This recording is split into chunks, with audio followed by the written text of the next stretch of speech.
So, Miss Courtney. Yeah. How are you feeling about the world today? He's a bum. And the thing about bums is they start to smell. I hate you so much. The cost of living is going up. Oh. Capitalism is continuing to... price is not today's price. Hello and welcome to the To My Sisters podcast. I'm Courtney. And I'm Renee, and we are your online sisters and hosts of the To My Sisters podcast. We are all about promoting the wellness, growth and development of a community of sisters across the world. And in today's episode, hold your horses, ladies. We are on the brink of all sorts of world wars and various collective traumas. Today, we're going to be delving deep into what should our response be to collective trauma, as well as the state of the world at large today. So it's going to be a meaty one. Yeah. And I really hope that we can offer some relief to the ladies during such Or just trying just times. companionship, Sha. We can't solve these things. Do you know what I mean? They're happening. But as long as we go through it too. We going through a lot. Yeah. Now, before we get into the meatiness of this episode, we have something really exciting to share with you, and that is the winner of last month's Vision 22 monthly giveaway challenge. So, love to see it. Last month was the month of love. Yeah. And as so they say. so they say. So they say. Well, sisters, we hope that you found some kind of love or felt loved this recent month. But on account of it being the month of love, the challenge that we gave the sisters was to take another sister on a date out. And we have been so privileged to be seeing all of the cute snaps of you sisters. Yeah. But the winner of last month's Vision giveaway is Thelma_Tyra. Go Thelma, go Thelma, go and your Thelma. friend, they was doing the matching two-piece Yeah. in the red. It was really giving Valentine's. We enjoyed. So sis, we'll be messaging you soon so that you can come and claim your prize. Yes. So well done, sis. Yeah. And for the sisters that all participated, thank you. We loved seeing your entries, and we hope that you guys found a new level of intimacy at these dates that you were doing. How exciting. And we hope your friends enjoy. Share the money with your friend. Oh, yeah. Share the You better money with your split friend. that. Sure, that might even cover the cost of their little The date. You know what exactly. I'm saying? Investing in the community. Sisters, if you want to continue to partake in the Vision 22 giveaway, not to worry. As we said, this is a monthly giveaway. So we are going to be giving 100 GBP every single month. And now we are officially in the month of March. What's the challenge for March, Renee? Well, because it is, of course, International Women's Day. Yes. We thought that a great challenge would be to actually give back to a women's community. Yeah. So it's pretty simple, pretty straightforward, because we like sisters that invest in other sisters. Yeah. We want you to give away any amount Yeah. or anything. It Yeah. might be your time. It might be that you want to volunteer, for example. It might be some of your old resources. It might even be a session if you're, an entrepreneur, you have a particular skill. We want you to give back your resources, time, or money to a worthy women's cause. Yeah. So the rules of this challenge is very similar to the rules of the last few challenges.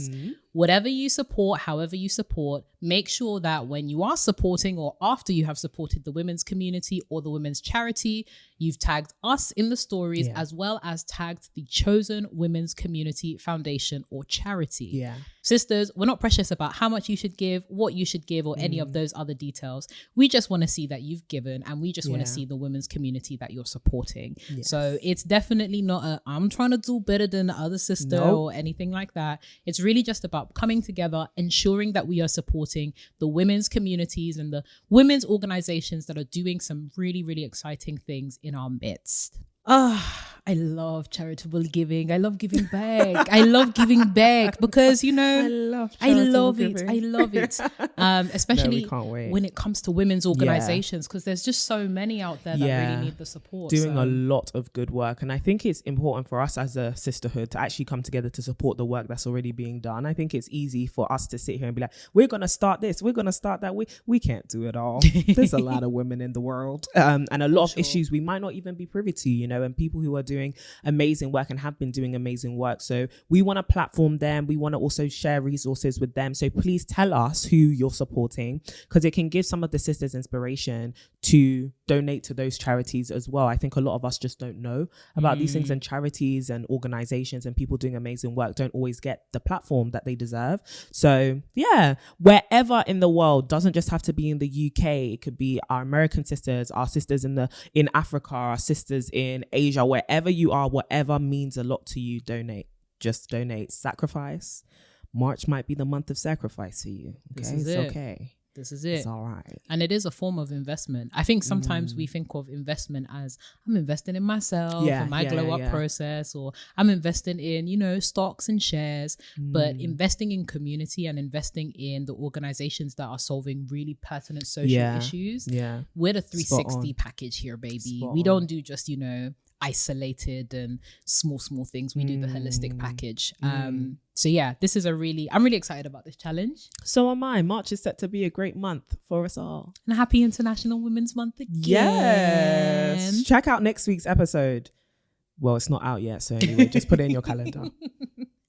It's special. Next week's episode is set to be really, really special. Yeah. So keep your eyes peeled for that. But ladies, without further ado, let's get into the ding dilemma, baby. I'm excited for this dilemma because Courtney has I don't know what it is. Yeah. Oh, yeah. Sorry, you were saying this yesterday. I don't know what this dilemma is, and anyways. I think you're going to enjoy it. I think so too. Because if not, I'm going to just cut it out. Yeah. I think it's just because I really want to hear your response to this. Okay. Hi, sisters. Hey, sis. Firstly, I would like to say thank you for being such an inspiration to women. Aww. You guys are literally the big sisters any girl could ask for. Oh, teardrop. My dilemma is a bit sticky, but I need some advice. Yeah. A little bit of context. I'm 28 years old and my boyfriend is 29. Okay. And we've been together for about 5 years now. Okay. I love him and I know he loves me, but damn, the financial struggle is a never-ending one. We both have our own businesses, but with... You started. I'm listening. I'm listening. But with me, I also take on jobs and put my company on hold so I'm able to do both. With him, he wants to focus on his business, but it's bringing no money at all. Oh, not Acrimony. Go on. I have asked him to look for a job so he can be financially stable and have money to finance his ideas as well. But he doesn't seem interested. We currently live at one of his mother's properties and we don't pay rent, but I don't like this because it's made him really comfortable. Yeah. I'm constantly covering our food costs, our clothes, and honestly, I'm getting tired. Please advise a sister as I am so torn about what to do. Wow. Wow. So, have you watched Acrimony, the film by Tyler Perry? Yeah, it's giving, but obviously, hopefully yours doesn't end up so unfortunate. However, I think, this is heavy because every situation is different, right? Everyone's individual circumstance is different, and you never know. He could be inventing, I don't know, the next light bulb, or his business might be the next Facebook. I don't know, right? However, I think there always needs to be mutual understanding of, am I sacrificing now so that you cover things later? Or do you think that, what's the timeline? And are you going to give yourself a bit of a deadline, babe? This doesn't currently look like it's going to be able to support us, right? And whilst it may be able to support our current situation, we might not have this free housing forever, you know? And whilst you may feel comfortable living in this house rent-free forever, I don't. If that's the case, or when we have kids, we might need to expand and then we're going to have to start paying for stuff, even not just housing, but the children or, life in general. I want to travel. I want to do X, Y, Z. I may feel like my life is on hold and I've already put my dreams kind of on hold to just be realistic and practical in the fact that my business can't sustain us. Yeah. So I've gotten myself other jobs. Babe, you can do this part-time as well. If this is a thing of where you want to work on it part-time, we need to put a timeline on this. Are you going to give yourself, 12 months, 18 months, 24 months to work on this? And if it does not work out, babe, I'm going to need you to make it a side hustle. Get a job. Okay. No, biggest man thing. No, because we have to be practical. And in this episode, we're going to talk about it. Cost of living is going up. Let's be realistic here. It's not that there's no room to dream, right? You can still dream, but you've got to be real about yourself. There are real life demands and responsibilities. Yeah. And it doesn't feel like you're living up to your responsibilities. And I feel like I'm doing the hard grafting here on my own. Yeah, and this relationship is really meant to be a partnership. Did they say they were married? No. Boyfriend and girlfriend. So this relationship is really meant to be a partnership. And if marriage is something you want, that's expensive. And also you just have to feel free having these conversations about money and finances and plans and responsibilities and budgets and all of these things. And I think if you sit down and you have these clear-cut conversations, this is how much I'm bringing in, this is how much we're spending, this is also how much we need to save for our future, because you're both really young. What are you bringing to the table? Tap. You know, I think that that's a good conversation to have. Now, it's not crush his dreams and let him know, you know, it's this business or it's me. That's not what this is. It is really a conversation of, I know you're dreaming and I don't want to kill your dream, but there's dreams and then there's reality, right? The current circumstance. Dreams speak of the future, but what's currently happening in the present? And that's money needs to be put on the table. And so have that conversation and see where he stands. I think it does take, I don't want you to miss out on your future blessings, child. If he becomes a billionaire, I want you to be in that bag. But there's also the reality of right now. So I think it is a very awkward conversation to have. But I don't think it's a leave him, XYZ. I think you know your non-negotiables. You know what you want your future to look like. I would like to think he's not so stubborn, or he wouldn't be as, headstrong as to say he doesn't really care about your feelings, your insecurities and where you are. However, if he does have a good reason as to why he thinks he should not work right now in order to pursue his dreams, that's when you need to put, okay, the element of realism in this is the timeline. If you're going to tell me you're not going to have a job whilst you're building this dream because you have that much confidence in it, you got to make this work in 12 months. And I'm not trying to hear, but babe, it's going to take 3 years. I can't live 3 years with you not working. Me can't. Me can't do it. Do you know what it reminds me of? Insecure. Yeah, but the thing is, it's like, how much effort is he actually putting into this? Because if it's like he's spending his every waking moment, this is true, it's spent working on this thing, you can tell he's really riding on it, right? So it may not even be that he's being a bum and he's being lazy. He may just truly, really believe in this. And sometimes, as people who are entrepreneurs, right, as somebody who has ran their own business and stuff, sometimes you need to be that headstrong person who says, I'm not going to be distracted by anything else. I know that this can work. And sometimes it pays off, right? But you need to see that level of dedication and commitment in him. Is it that he can't commit to anything?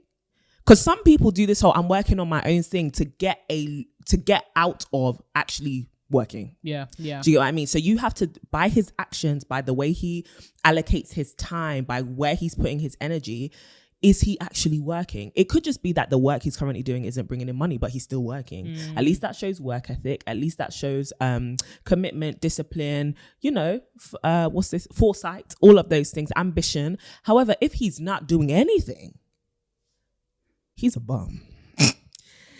And the thing about bums is they start to smell. I hate you so much. And the thing about that smell is you can't live with that for long.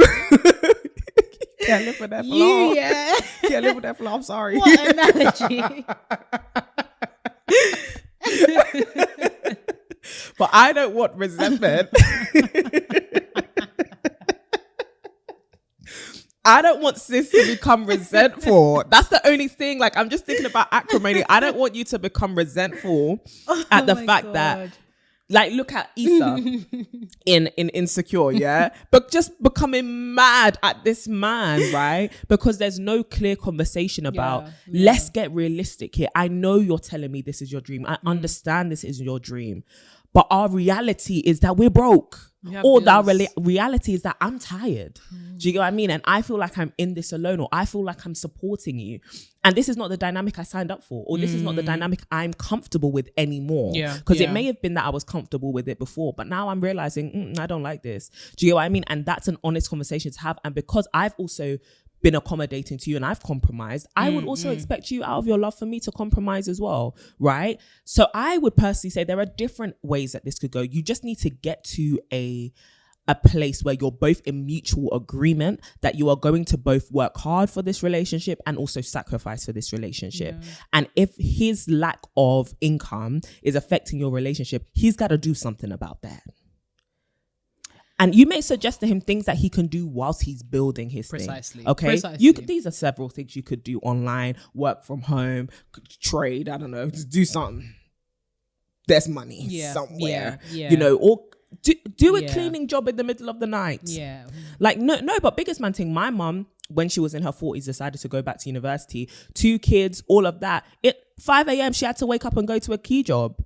And she'll take us and bundle us up in some scarves and a jacket and sit us down in a doctor's clinic and clean from head to toe so she could get that money to live. Do you get what I mean? And sometimes, as much as I wouldn't recommend that because my mom was hella burnt out, right, and very tired, sometimes the reality of adulting is you have to sacrifice. If you're trying to make this dream happen, it's going to be tight.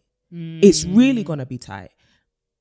Babe, this ain't working anymore. Pack it in. Not pack it in as in give up, but let's get real. There's bills. Energy prices be lifting. We may have a car. We may have all these things that we want to do. We may want to have a house in the future.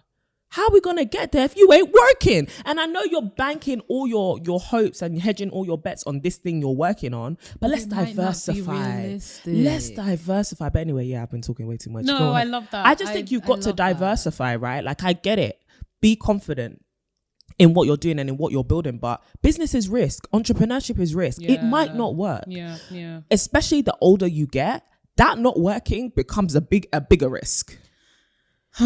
What are you going to do to make up for that? What are you going to do to literally diversify your investments? What are you going to do to make sure if this doesn't work out, even if it takes longer to work out, we're okay? Because right now we're not okay. And it could be that he's thinking, but you've got somewhere to live. I don't like this situation.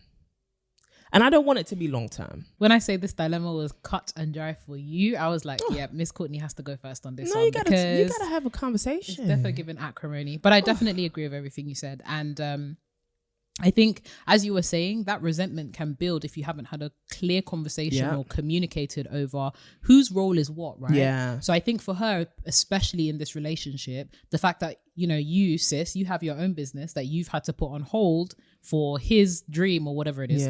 And you're also covering your essentials, right? So you're covering the bills of like food and buying his clothes and all that kind of jazz.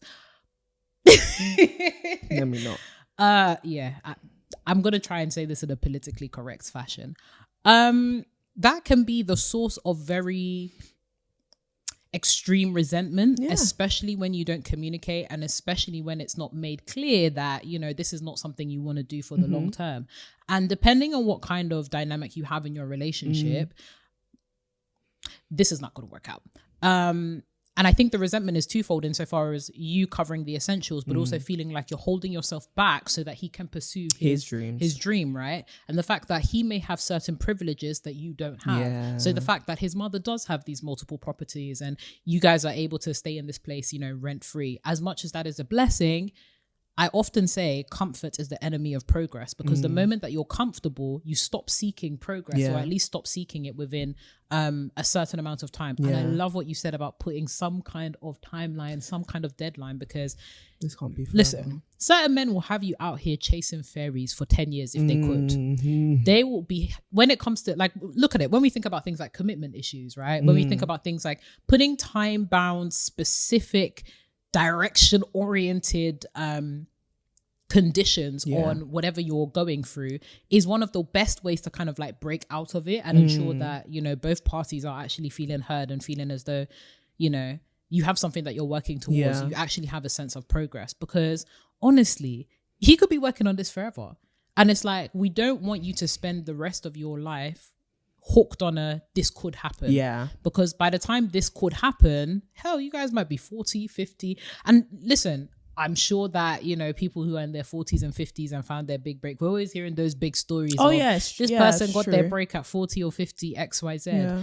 However, if you want to be realistic and thinking about your ages as well, 28 and 29, as you were saying, the older we get, as much as people are talking about, you know, second puberty and like, you know, puberty. Oh girl. Oh, wow. Second puberty and like getting into the swing of adulthood and delaying certain things like, you know, child rearing to explore and be independent. Your bills are not going to allow you to do those things comfortably. Your bills will continue to 100%. Rise. The cost of living is going up. Oh, capitalism is continuing to. Price is not today's price. Capitalism is continuing to bound us. Yeah. Okay. And I think it's, as you said, it's really important to sit down and communicate these expectations rather than allow for the resentment to build to the point that it reaches breaking point. Yeah. Have you ever seen a kettle when it's like completely boiling and then if you don't take it off, it's shake it. Hello, whistle, babes. hello. The water. Something explodes and then all you see is boiling water everywhere.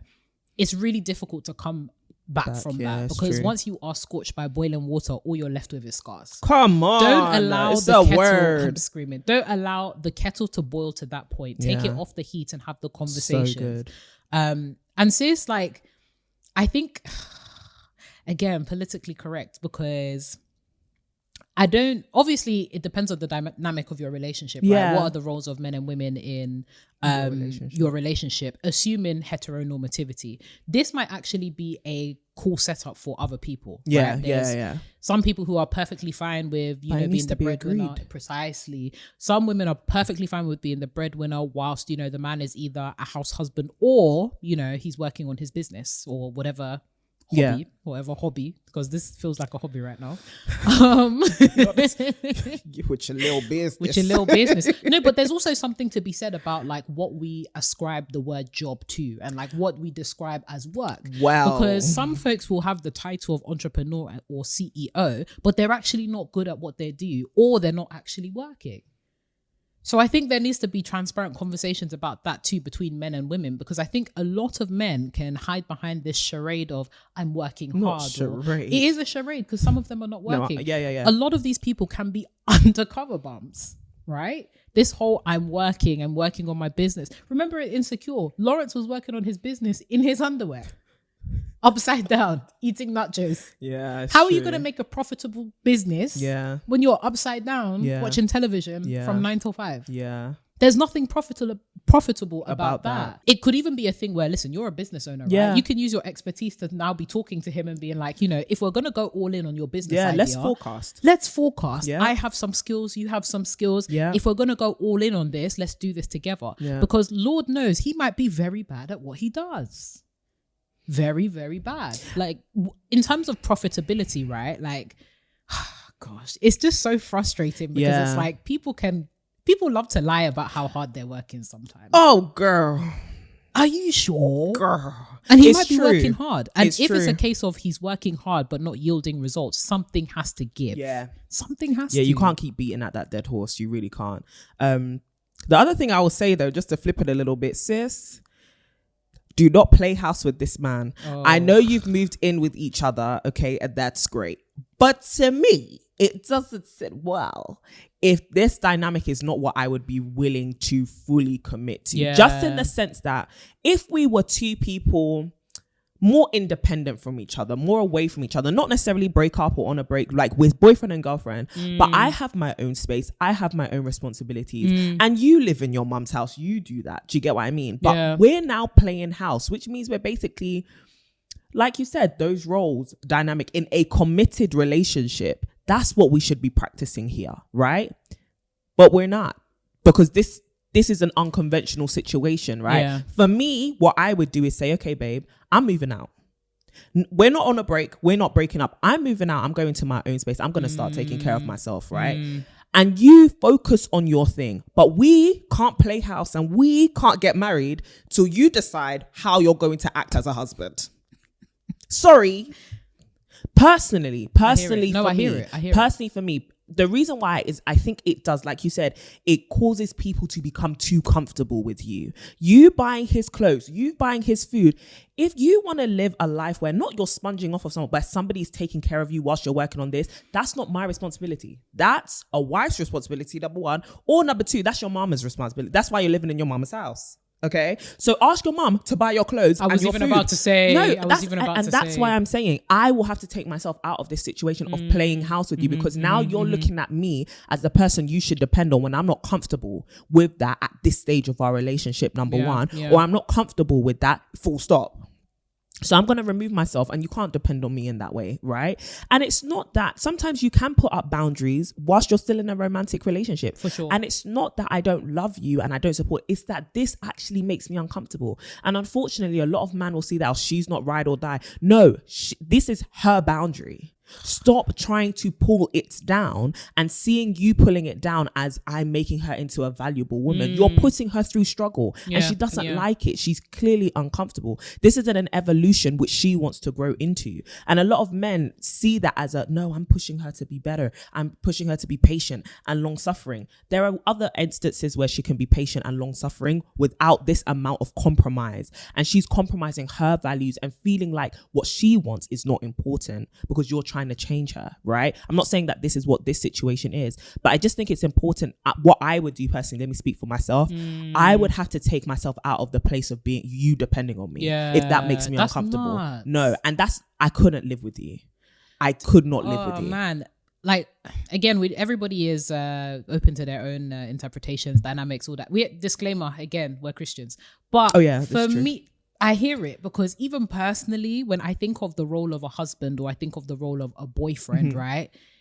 The role of a boyfriend or a husband is actually to give and to take care and to lead and to cover. Listen, the first thing that we see, G.O.D. giving Adam. You know me. Before he gave him Eve. Was a J.O.B. Responsibility. He gave him a job.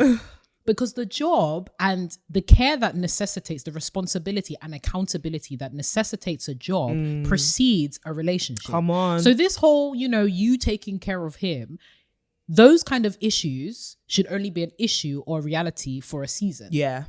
Unless that's what you want forever. And girl, if that's you, but you've clarified.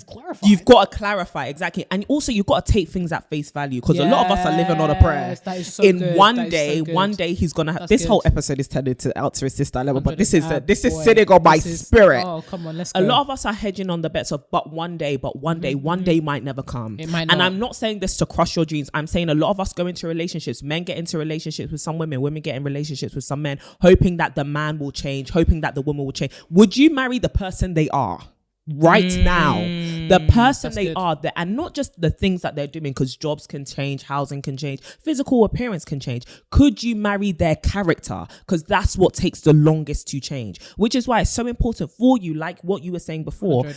Has he actually got a work ethic, or is he using this entrepreneurship thing to cover up his laziness? Because what you might not want to be with long term is this lazy man. It's not about being with someone whose dreams have worked or not. It's about being with someone. Do you know how to work? Do you know how to actually put in effective work, right? Efficient work? Do you know how to tell yourself, you know what, this is not working? Are you critical enough? Are you sane enough? Or are you delusional? No. Because one thing, you don't want to marry a delusional person, especially if the delusion is harming you and harming your relationship. And that's why I feel like a lot of, like how Acrimony was, but he finally made it, right? The Acrimony is a Tyler Perry film featuring Taraji P. Henson. And it's a really interesting film. It's a Tyler Perry film, so take that as you will. But I think it's actually, but this Acrimony is actually quite good. Yeah, not that bad. One of the larger budgets of Tyler Perry. But no, it's actually quite good. It's quite an interesting story. Yeah. We've talked about it at like girls' nights and stuff. But I think it's important. One thing that I took from that film was the whole but one day he made it. He finally made it. Do you get what I mean? And it's but he easily couldn't have.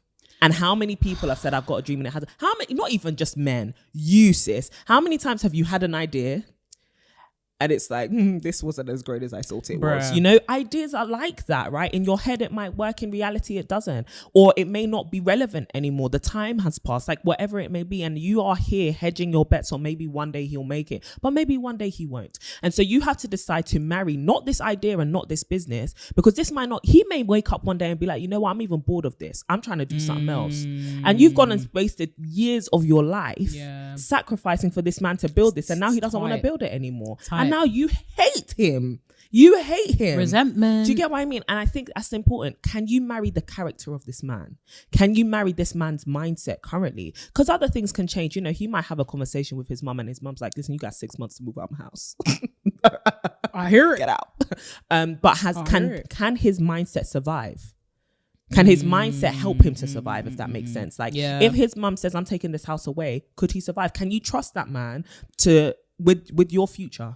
Yeah. Can you trust that man with your future? Yeah. That's what you, because he could trust you with his future. That's why he's dependent on you. 100%. That's why he got the clothes but and the can food. you depend on him for your future? And a lot of us want to be here holding on to men who we don't really want to be with. And his personality might be nice, but marriage confronts you with the nitty gritty. For sure. We're not just friends. We're not just pally. We're not just people who find each other physically attractive and have sex all the time. We are people building an institution. We are people who have to literally build a household together, right? And it may not even have kids, but it's us. It's our futures, it's our destinies, it's our minds, it's our hearts, it's our souls, it's our spirits. Like we are building a house which will hold all of these things, right? Life building or life shattering things. Do I want to do that with you? Big question mark. Based on your present actions. And not on who you could be or what you could, who you are in this moment, what you've shown me over the past. And sis, you've been together for 5 years. You have receipts. She said 5 years. I didn't even realize. 5 years, baby. Oh, baby. You've got the receipts. But I thought this was a man that 2 years, maybe. 5 years, man. They've been together for But maybe they don't want to get married. Or maybe it's too soon. No, I don't accept that.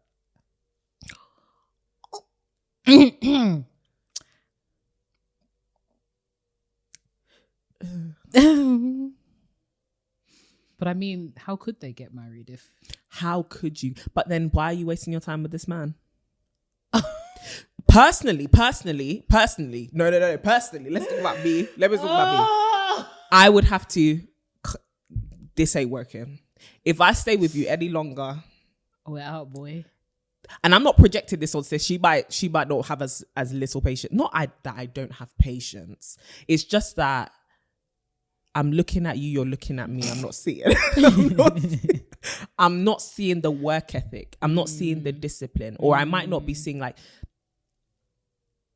you might be seeing those things, but you might not. It's down to you. It's down to the guy. Do you get what I mean? For me, I would want to see discipline. Yeah. I would want to see dedication. I would want to see work ethic, serious grind. Do you get what I mean? And it may not even be that the money is coming in, but if I see those things, okay, I know the type of man that I'm with. Yeah. And if this don't work out, at least I know he'll be able to do something else. Do you get it? Or he'll make it work somehow. If I'm not seeing that, I can't be with you. And it could be that, you know what, let's just take a step back for a second and assess the situation from the outside and get rid of all these emotions and get rid of, the fact that I have an affinity for you because we've been living together and we've been in a relationship for 5 years. Let's be realistic. From the outside looking in, this doesn't look right. Full picture. Well, I'm not saying break up. Because I don't know your situation. This is true. I mean, I think it comes down to a conversation. Yeah. It comes down to communicating. This is what I would have expected from us by now. Yeah. This is what I want to expect from you. Can you live up to those expectations in the next 3 years? 2 years? Personally, I feel he's only got 6 months left. Not the expiration date has been expedited on the result of these conditions. Wow. Yo, we need to do a whole episode on this kind of debauchery. But because that's what it is. This is debauchery. 5 years? Yes. But I'm actually interested to hear what the sisters have to say. Maybe we'll post this dilemma. Go to our Instagram. We'll post this dilemma, right? and you comment down below what you would do. I feel like a lot of you would have a lot to say there. That would be so good. We're going to do that. Or should we do, I don't know. We should do that. We should do that. But is the comment section enough space to write? We'll give it a go. And if the sisters need more space, then we can have some kind of forum going on. It's true. Some kind of quick live. Maybe an IG live, Yeah, but so sending you lots of love, some lights, and some finances since you be out here covering stuff. God of Nazareth. Honestly. But I think that's actually a quite unfortunate segue into the meats of the streets of this episode. What's going on in the streets? So, Miss Courtney. Yeah. How are you feeling about the world today? You know what? Yeah, there's actually too much happening right now. There's a lot. And I think there's a lot to be grateful for. There's a lot to be thankful for. I think in our lives as well, like, there's so much to be thankful for. And having, people around you who you love and you can take, like, I've been taking time to really take joy in the small things and the little moments, right? However, there's a lot happening. And so I find myself having to retreat a lot. Like,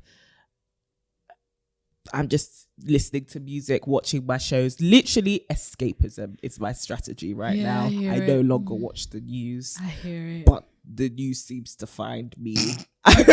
It's come looking. It's come knock, knock, knock, real world problems. Yeah. And I just think that, like, one thing I've realized for me over the last few years is when it comes to dealing with things like collective trauma, and it started with, for me, wow, it's not me going down the rabbit hole. Let's go back. Yeah, let's talk. When Chadwick Boseman died, oh, the amount of grief I felt, honestly, I started to get worried because I don't know this man. No.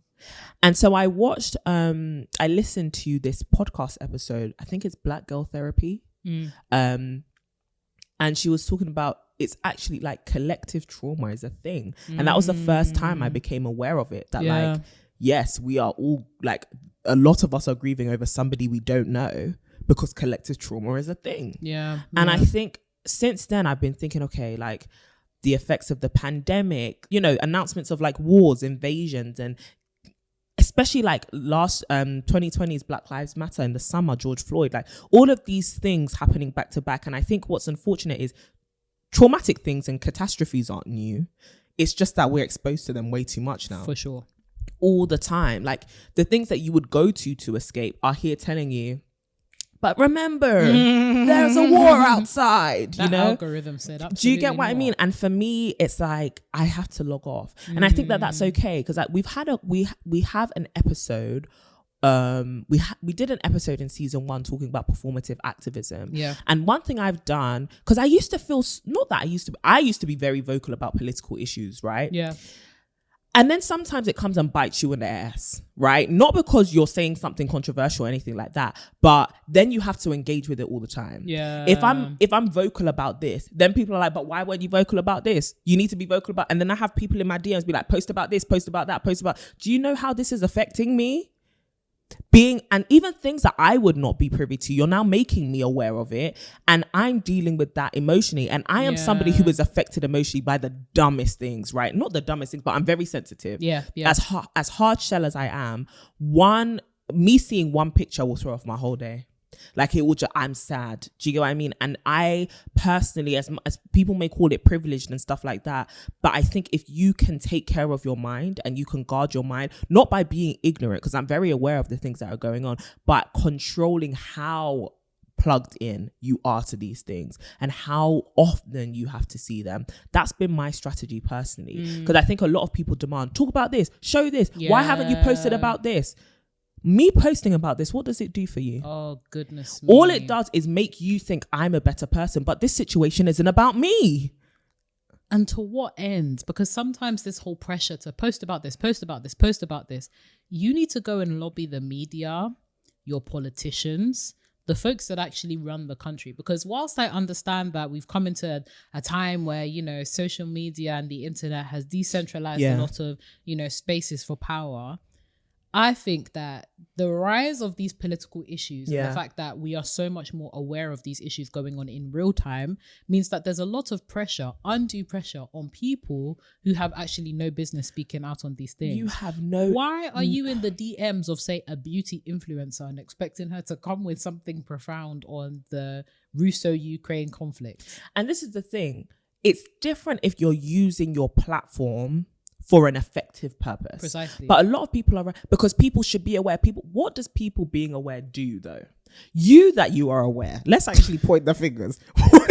You that you are aware. What have you done? And even that awareness. Now, I don't want you guys to become super like tin hat conspiracy theorists. But even in that awareness, we need to understand that there's limitations to our awareness. We will never have the full story. Never have when the I full think picture. about like Ukraine as an example, Yeah. folks were like, oh, you know, supporting Ukraine, all that kind of stuff. And then the racism jumped out. The ism started jumping out, and everyone was like, "Oh, this one is sticky." Also, like, just generally, sometimes I think, what did Black people do to be receiving this kind of hate and nonsense across the globe for hundreds of years? That's a conversation for actually a whole other day. In fact, in person, because some of y'all need to be spoken to in person. Oh, it just and it's those kind of things, and especially when like people who don't, how do I say this like sensitively? For example, Black Lives Matter, summer 2020, cast your minds back.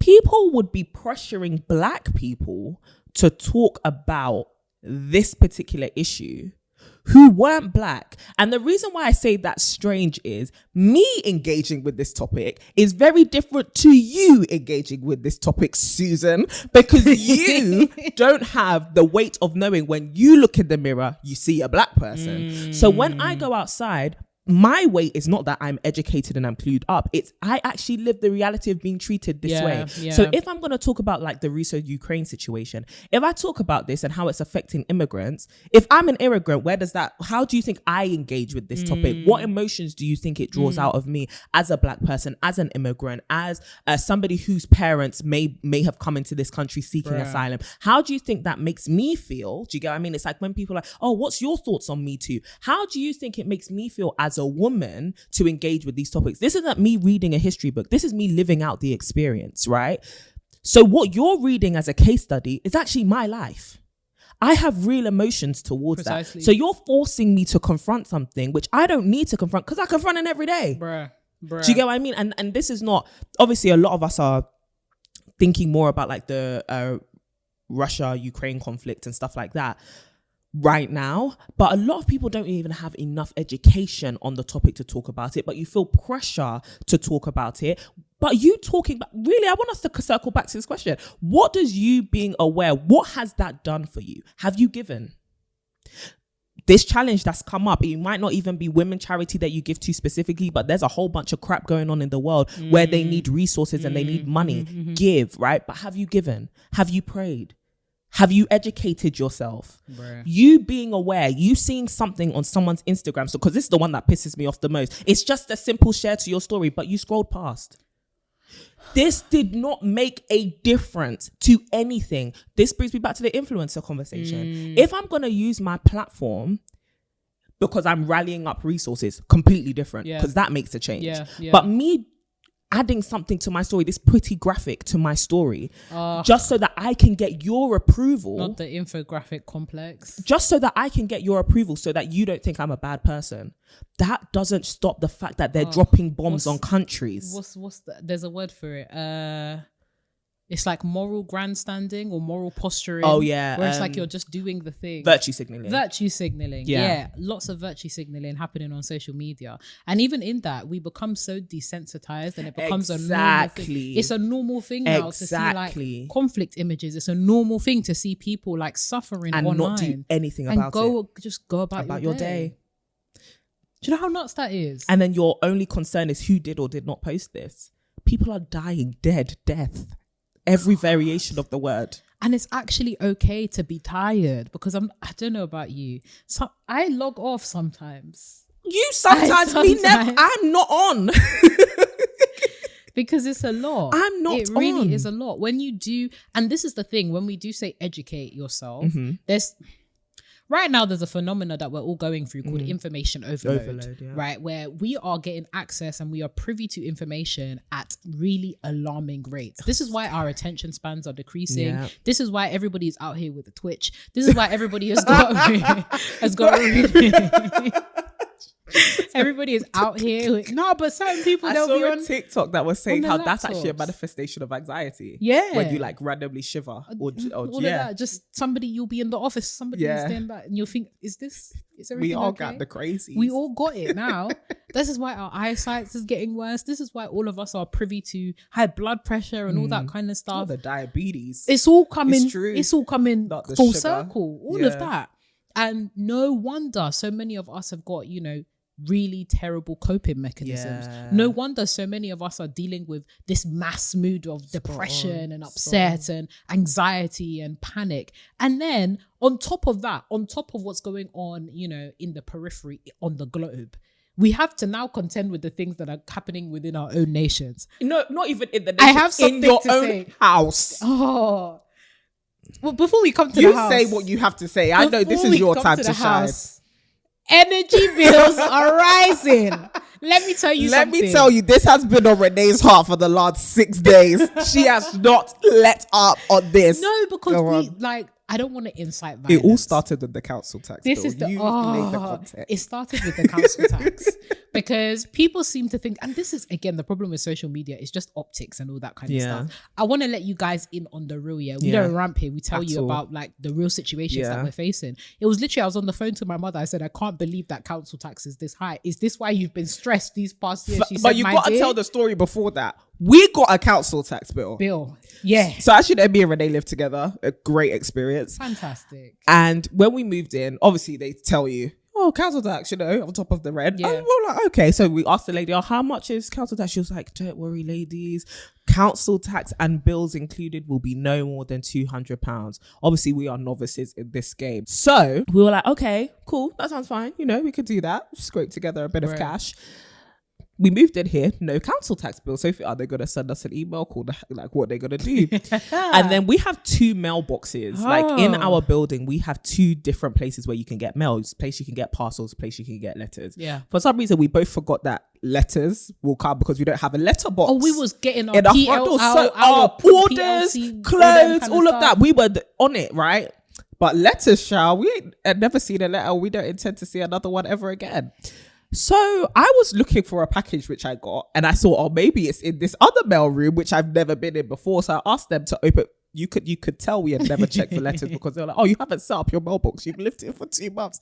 Firstly, I don't want them to send me anything. I feel like if I set it up, it's welcoming trouble. Mail forwarded. Take that back. Take it back. We don't live here. And so this man goes and opens the box. We have stacks of letters, guys, like stacks of letters. Final notice, TV license. Oh, it was the TV. Nah, man. Not them being after us. License. It was the TV license. I was like, who watches BBC iPlayer in this house? Who sent them? Because that man's name was Simon. He said, we have dispatched Simon to come and check. To this day, Simon! Where are you? Where are you at? Where are you? Anyway, we paid it now, so you come. You know come. What I mean? Yeah. They said, final notice, you guys have been watching television. Have you been here? Have you been here? You haven't been here when we watch movies. You ain't been here. I pay my Netflix. I pay my Disney Plus. I pay all of these things. You have the gall. The sheer audacity. And so I bring up the letters to Renee. I'm like, look. Look at these I found things. And give it to her. She opens a letter addressed to her with a hefty council tax bill. As in like £250 a month. Like our council tax bill for a quarter was £800. For a quarter of the year. Mm-hmm. So yeah, you could continue with your story. As Courtney said, our council tax. I saw that final bill. I said, wow, Courtney, the work we have been doing has not been real work. Get to work. I was even thinking and put on your mini skirt. There's no way. I'm even thinking of the sister in the dilemma. If I was here, stop it. Sorry. I was hit with this kind of bill and you want to come and tell me you're working on your my business. Do that on the road. it's me and you that will wear getting mini skirts. real. We're going to the roads. It's me and you both that we're going, because we saw this bill, and of course, you know, we paid it and all that jazz, but it really just made so stark the responsibilities of being an adult in today's world. And it's so frustrating sometimes, because I go online, and there's all these conversations about like owning a house or buying property or investing and stuff like that. And people love to lie and posture and say that these things are easy. You just need to unsubscribe to Netflix or stop buying Starbucks coffee. And all of a sudden, you will have a deposit for a house. You lie. You lie, because if the money that I don't have for my avocados, HMRC, it's gonna take it. If it's not HMRC, it's also TV me licensing. buying a £1 avocado. How's that gonna buy me a house? They say that over time. Give it 25 years. Give it 35 years. Give it 25 years. You'll be able to purchase your house. You people that bought houses for 19 pence are now telling me that I should easily have a boomers. A deposit. You boomers need to boombox back to your generation. Exactly. I spent what you spent on your house on ASOS. Oh, it's so frustrating. And I think that sometimes people love to not be real about the situations that they're going through financially. And it's not helpful in this society and not helpful in this generation, because how are we going to apply pressure on these institutions? How are we going to apply pressure? How are we going to have these conversations? How are we going to uplift each other in a community if we're all pretending that we're making 7 figures and we're all ready to purchase a house? Because listen, when I saw that council, in fact, it's not even the council tax, because after that gingered me and we paid it, it was like, okay, cool. It was I got an email recently, maybe as Courtney said 6 days ago. I said, Courtney, she said, Renee, what's up? I said, Courtney, our energy bill. Because I'm the kind of person, like, when a bill comes in, I like to pay it. Yeah. I don't like this whole idea of somebody knocking on my door, sending me letters and all that kind of stuff, because they'll be pressed. Yeah. Again, emails with energy, they said, oh, I was thinking, I've paid the bill already. why are you coming to look for me? Hi, Renee. Just want to let you know that in light of the whole recent situation, the energy has increased per what is it? Kilo something. Kilowatts. Kilo something. And I was like, oh, it's not that deep. And then I looked at the change in tariff. I said, my God, I was looking for Courtney in that house. I said, Courtney, have you seen our bills again? And at that point, we said, put on every clothes that you have, turn off that heater. At the end of the day, if it's not Courtney that's switching off all the lights, it's me. I'll go, which light is on? If I hear even whirring, what's that noise? If our videos start to look a bit dark, please, we're going through things. And it's not even just the expense, but it's the principle. Understanding that the cost of living is rising. And yet salaries are not. And that's the bit that kills me. Now, don't get us wrong. We're sitting here complaining, and we can joke about this, but we got all these fancy mics, we got all these fancy lights, and by God's grace, they will stay on. Hallelujah. However, it's the people who were closer to the poverty line, or the people who were close to, they were just making ends meet. We're not talking about the people who can afford to go on holiday 3 times a year and have got to cut it down to 2. That's not who's being affected. The people who are being affected are the people who are already stretching their budgets, and now the cost of living is going up, but they're not getting a pay rise. Bruh. Their workplace is not saying, well, I'm increasing your hourly rate by 50p, but my heating's gone up by 50p per kilowatt. What? For me, the way I measure inflation is a couple of ways, right? When plantain increases, that is when I started seeing £1.50 for 3 plantains, £1.50, £1.30, £1.20, and or when you start seeing 2 for £1 instead of 3, and then you know the places that have it for 3 for £1 are selling you fake things. You already know how I feel about my conspiracies about not counterfeit. 100%. Or like chicken breast, right? There was this one. I'm really sad about this, guys. As you can hear. There was this in Lidl, you could get chicken breast for £3.50 a kilogram. Every single time in the past, I want to say 8 weeks, I've been going to Lidl hoping and praying. It's £3.50. £3.50, yeah. The frozen one? Yeah. Oh, okay, yeah. That's out of stock now. That's been out of stock. I can tell you, it's been out of stock for 8 weeks now. They said absolutely not. And now when I go to get chicken breast, I have to get the fresh one, which is now £6 something. Yeah, 6, 7, 8 and pounds. Again, I called up Mama Renee. I said, Mummy, is this what you were going to? Mummy, where can I get chicken breast for £3.50? I have to become a vegan, babe. I want to get... But that's another conversation. You know, the other day I went to... Where was I? I don't know, Sainsbury's or something. I was looking at the price of vegetables and I thought, first of all, do I need to open a farm? Why is the broccoli £2? Fam, forget even the vegetables. them substitutes. Substitute. Tofu. Oh yeah. Beans and I things. saw strawberries for £3. Sorry, that's what pissed me off. Strawberries, a pun, and not like, oh, this is a family pack. Yeah. This was like 7 strawberries. I counted 7 individual strawberries in a punnet for £3. How can you say 7? 3 GBP. No, but 7 strawberries, and they were big because not GMO. That's how they do it. 100%, but like £3, as in it's 50p a strawberry. That could buy you a cookie in secondary school. And this is the thing. Why wouldn't we be unhealthy? Why wouldn't we? Why wouldn't be healthy? Because then there's the whole conversations that people have around like, oh well, if you wanted to be healthy, then this is what you would purchase, or like you'd want to purchase organic things. They're selling carrots for like 50p a carrot. And why am I gonna keep carrots in my fridge for 7? Does that even keep? You want me to be freezing all my food? This is ridiculous. And these days they don't really give you much freezer room like that. I know why our mothers bought that extra chest, because do you know what they I ain't mean? giving you freezer space like that. So I think we need to recognize as women, cost of living is up, collective trauma is a thing, and we're tired. We are tired. We're actually really tired. I understand that. Listen, when we were having the conversation last week around sugar daddies and like, soft life. I love how we keep it circling back to that, because it's seeming more like a good idea. Do you know what I mean? It's starting to sound like the real answer to all of these issues. Forget rioting, forget, lobbying, forget education. Because where will education get you? In these testing times. Far. Let's in these testing times. We're joking. It will get you far, but sis, read the book. Do you know what I mean? At the same time. At the same time, go and watch that mini skirt. We're going out. Go on. This is versatility. We're not boss babes. We're book babes. Come on, read your book, but be a babe. Do you know what I mean? Yeah.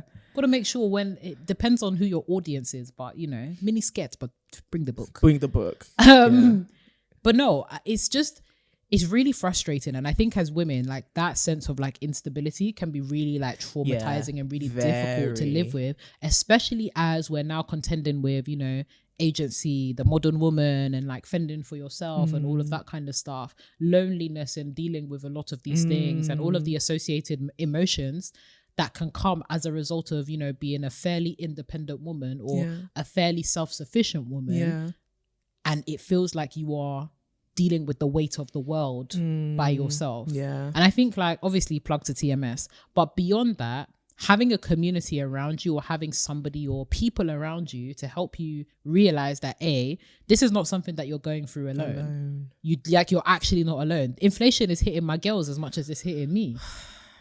And it's okay if I haven't got it all together, or if this is all affecting me. Like, one thing I don't want for the sisters is to feel bad for having to step back. You don't have to be, especially because the world looks to women often to fix everything. Oh boy. Fix everything. Black women will come to save us. We're tired.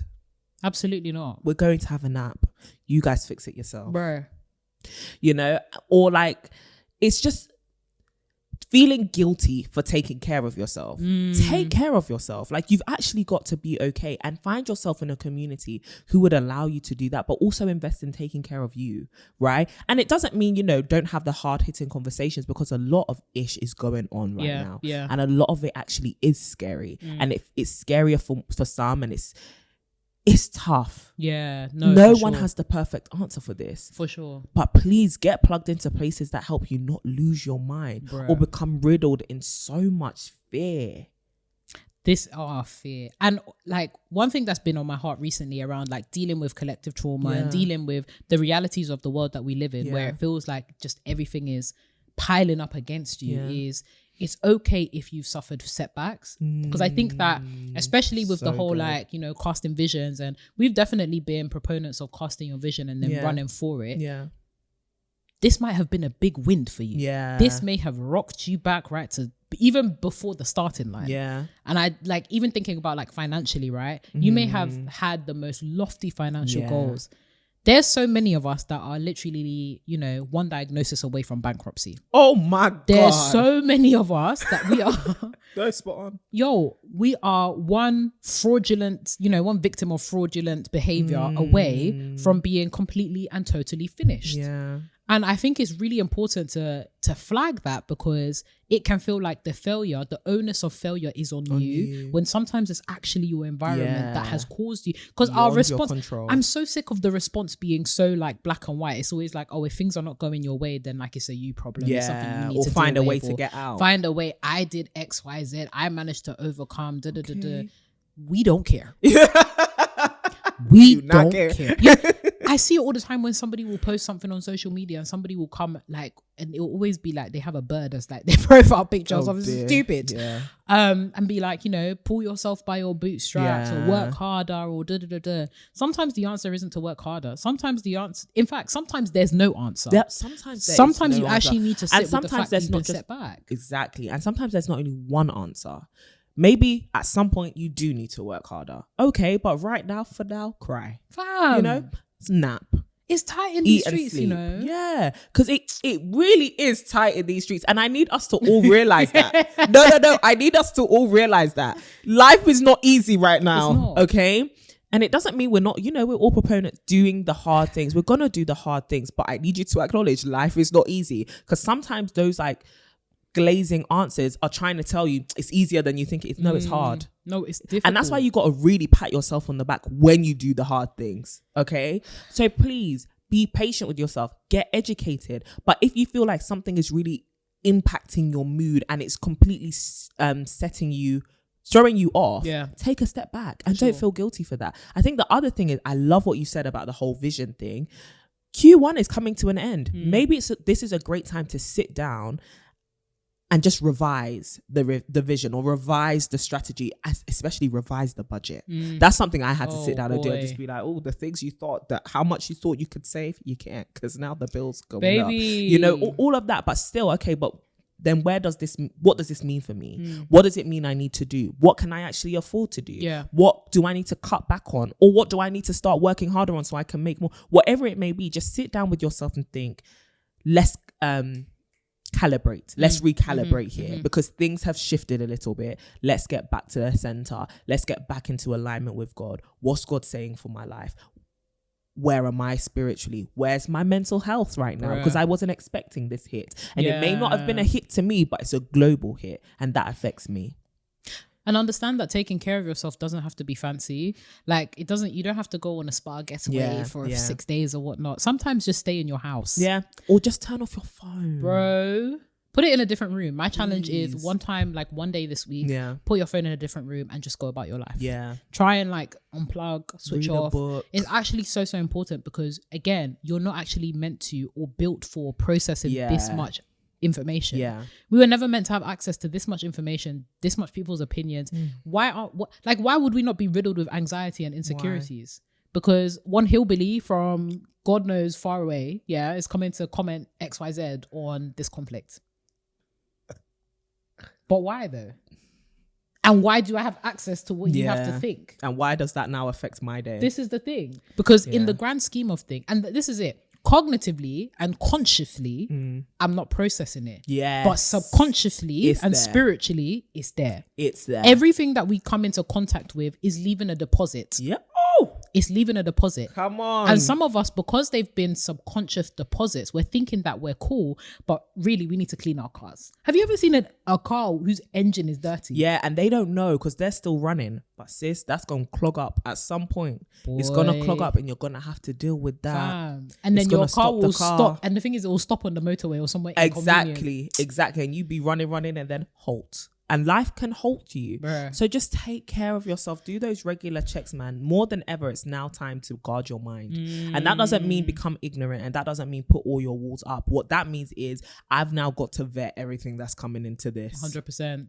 100%. And really, like, we say this all the time, but really think about the content that you're consuming, right? It's okay to have content that you consume for relief and happiness and to make you laugh. Yeah. That's fine. Yeah. Because I think there also needs to be a balance whereby folks always seem to think that the only things that we should consume is, news and hard-hitting stuff and serious stuff. Sometimes I like to laugh. Facts.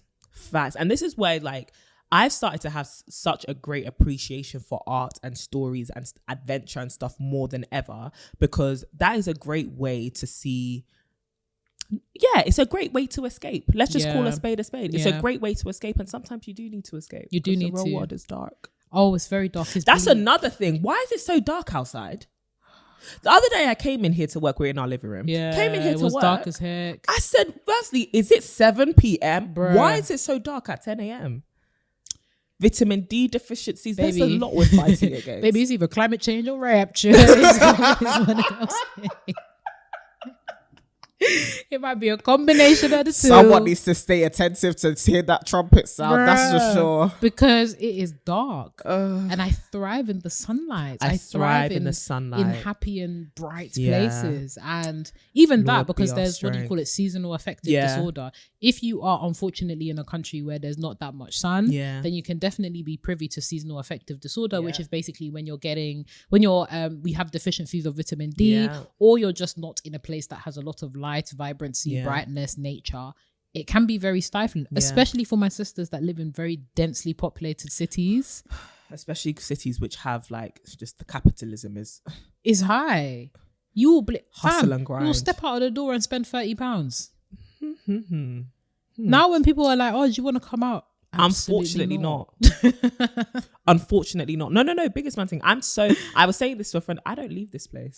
Firstly, this is where I pay rent. I pay to stay here, so I'm gonna stay here. You're right. I'm gonna stay. You're right. You ain't never lied. Got everything I need here. Why am I going outside? I don't need to. I paid to be, and I'm now paying again to go outside. No, thank you. It. It's them ones where people be like, oh, do you want to come out for dinner? How about you come here? Exactly. I will even make you dinner. Or let's just FaceTime. Just call me. Yeah, you know, don't need to go out on the town all the time. There's no need. And like, it's okay to have to be able to do that as well. Like, it's okay to actively want to save. One thing that I really, really like has clicked into my like mind recently, and I really appreciate my mum for, is that lady knows how to save. Yeah. That if there's one thing that my mum knows how to do, it is save. Cut costs. I love that. She is slaying those costs like boy, and she is shout out to all of, especially the immigrant moms. They know how to haggle, boy. Ooh, they know how to haggle. Yup. They be out here fighting tooth and nail for them to Now, I don't go out and just, spend money. I'm very, very thoughtful about it because I know the context that we're living in. And this doesn't mean that you have to be in like complete scarcity or like, you could even be, this could be a great time for you. You could be financially, I'm up. Yeah. I'm making peas. For sure. I'm on my, listen, as quickly as you rise sometimes is as quickly as you can fall. And also just take advantage of this season as well. If you're up right now, you never know what the future has in store. So save up for a time where you might be down. For sure. And thinking about, dealing with collective trauma, dealing with information overload, what is one thing or like one way you would advise the sisters of managing that collective trauma or managing that? Oh my God, there's so much going on. Be intentional about what you consume. And by that, I mean, don't just passively consume stuff. Don't just, have these images going past your eyes and scrolling through them on stories or your feeds or whatever and not think that they're affecting you. If you are going to engage with this stuff, do it intentionally. So what is my intention for actually looking at this? Am I getting educated? And then what am I going to do with that education? So I would definitely say a good way to not feel hopeless in these situations, and I use helpless very loosely, but with the information that I now have, what am I going to do? Is it that I am going to take myself to I'm going to now get more educated about where I stand on this? Am I actually going to give? At least let me feel like I have a semblance of control, that I can actually deal with my actions, deal with my moods and regulate, and also not have all this stuff dumped on me, but actually process it, right? So take time to process what you're learning, seeing, viewing. Take time to process what you're going through. The bills that come through your door, take time to process it, child. But that all comes with intentionality, right? So just be intentional about what you're consuming and how you're dealing with it. That's what I'd say. How about you? I love that. I think to add to that, what I would say is talk to somebody about it. Like actually talk, even if you don't have anything profound to say. I think sometimes we only like to indulge in other people's presence or communicate with others when we feel like we have something to add or profound to say. Sometimes just articulating how you feel is really important. Like I remember it was like really early in the morning. One of my girls called me. She was like, hey Renee, I don't have anything profound to say, but you were on my mind. Girl, it feels like we're on the brink of World War III. How are you feeling? And just that relief of like, I don't have to say anything big here. I don't need to virtue signal or grandstand or anything. I can just be like, ooh, child. I'm just going through it. That's all I have to say. Like, I can't be drafted to war. Look at me, it's not happening. I'm a mess. I'm a mess. Emotionally, if somebody comes fighting, charging at me, I don't know what to do. Nothing. I'm gonna have to stay behind. I'm gonna have to work in the medical centers. You know, I'm not a frontliner. I'll bring them lunch. Yeah.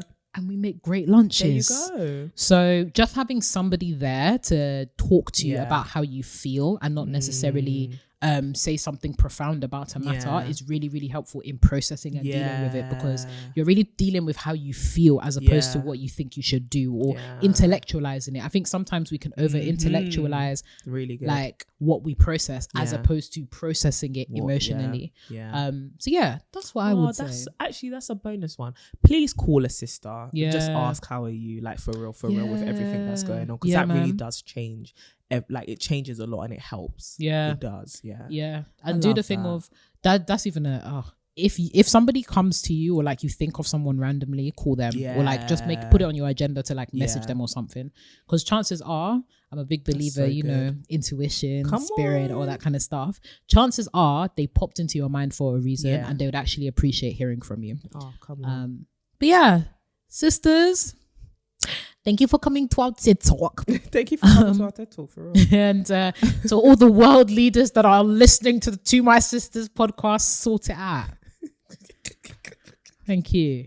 I just have a feeling that, like, you know, you never know. Yeah. Hey, Auntie Michelle, if you're listening, please talk to Uncle Barack. We need some help. Please. No, but you know, Mr. Biden defo looks like the kind of person that could be listening to this podcast on the fly. I'm screaming. He could be. Dead ass. President Biden. And Camila, get it together. We need help. But you see, we've gone straight to the US because Bojo in the UK. Anyways, we pray for strength. Yeah. We pray for wisdom and strength. Let's get into it. I was going to say, we were going to appeal to Putin, but anyways, sisters, thank you for... Before you never hear from us again. Bro. Sorry. Sisters, we love you. Close out the podcast now. Yes, sisters, be interceding and praying that we show up next week. Please, we'd love to hear what you have to say, and keep your eyes peeled for that dilemma. We are going to post it this coming week on Instagram. We want to know what you have to say, as well as continue to be a part of the conversation. Woo-hoo. If you are listening to us, wherever you're listening to us or watching us, if you haven't subscribed, I'm going to take it personally. Okay? It's basically like me receiving the council tax bill. Okay? If things are not adding up, they're not adding up. So please subscribe, support what we're doing, because we are interested in just the development of women across the world. We really need to stand together. So please subscribe. Of course, come and follow us on Instagram at To My Sisterhood. And of course, you can follow us individually and watch our journeys of glowing and growing. The lovely lady on my left here at CD Boateng. That's me. And of course, come and check me out at Renee Kapuku. Yes, sis. And of course, you can go and start up a conversation over on Twitter at To My Sisterhood, or use the hashtag To My Sisters. And be sure to sign up to the mailing list to get the lowdown on everything that we have for you in terms of resources, and also a direct link to get some therapy if you are struggling quite a bit with this. You can use our link for BetterHelp, which is betterhelp.com/To My Sisters. And it's online and affordable therapy, which is accessible, okay? So you can definitely start your therapy journey if this is getting to you, and don't be ashamed of that. But sisters, we love you. We hope that you have an amazing week. We will talk to you very, very soon. Start your March challenges, okay? That's right. And we keep glowing and growing. You know the deal. Keep glowing and growing, especially these tough times, okay? Bro. Take care of yourself.